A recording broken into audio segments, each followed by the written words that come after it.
Friends, welcome to my channel knowledge शॉलेज।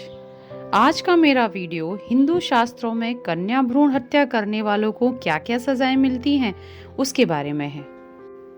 धार्मिक शास्त्रों और पुराणों में जघन्य अपराधों, महापापों, कुकृत्यों के लिए अलग अलग सजा के बारे में विस्तार से बताया गया है, जो मृत्यु के बाद व्यक्ति की आत्मा को भोगने पड़ते हैं। गरुड़ पुराण में जो लिखा है उसे सुनकर किसी की भी रूह कांप उठेगी। भगवान श्री कृष्ण ने तो भ्रूण हत्या करने वालों के लिए तो ऐसी सजा निर्धारित कर रखी है जिसे सुनकर व्यक्ति के रोंगटे खड़े हो जाएंगे।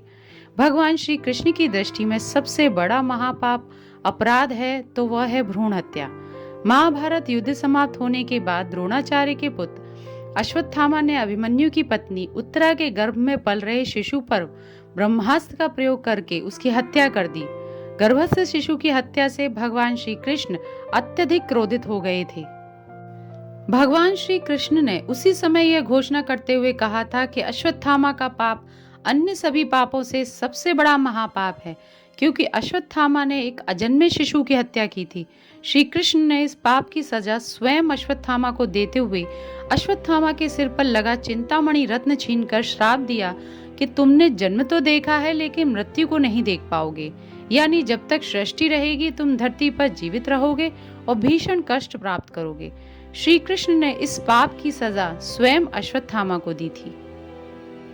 बहुत से लोगों के लिए अबॉर्शन करवाना कोई बड़ी बात नहीं है, लेकिन हमारे शास्त्र इस जीव हत्या के पाप के प्रति बहुत गंभीर बातें कहते हैं। आइए जानते हैं पुराणों के अनुसार गर्भपात करवाने वाला या इस पाप में शामिल होने वाला व्यक्ति किस सजा का हकदार होता है।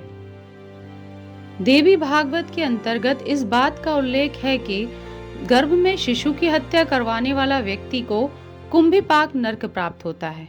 उसके बाद वह सुअर, गिद्ध, कौवा और सांप का जन्म लेने के बाद उसे कोढ़ी मनुष्य का जन्म मिलता है।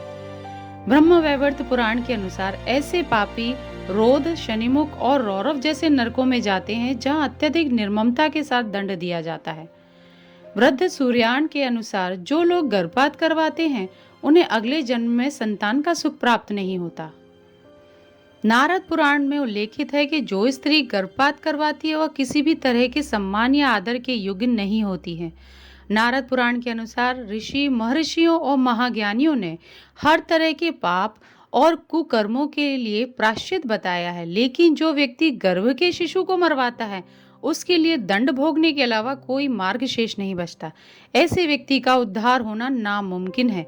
मनुस्मृति और अग्नि पुराण के अनुसार जिस स्त्री ने अपनी मर्जी से गर्भपात करवाया उसके द्वारा देखा हुआ अन्न भी किसी को नहीं खाना चाहिए।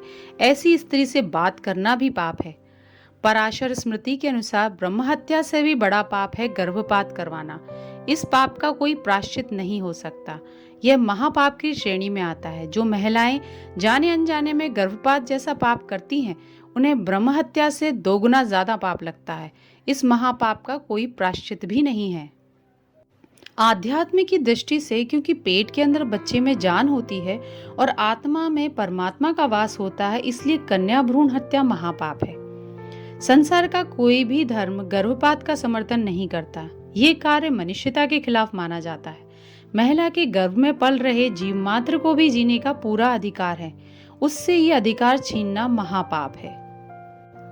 फ्रेंड्स, अगर आपको मेरा ये वीडियो पसंद आया हो और इससे रिलेटेड कोई प्रश्न है आपका, तो आप कमेंट बॉक्स में इसको लिख सकते हैं। और आपको मेरा वीडियो कैसा लगा ये भी मुझे बता सकते हैं। और जाते जाते आपसे एक विनम्र निवेदन है, गौ माता की रक्षा करें, माता पिता की सेवा करें और स्त्रियों का सम्मान जरूर करें। धन्यवाद।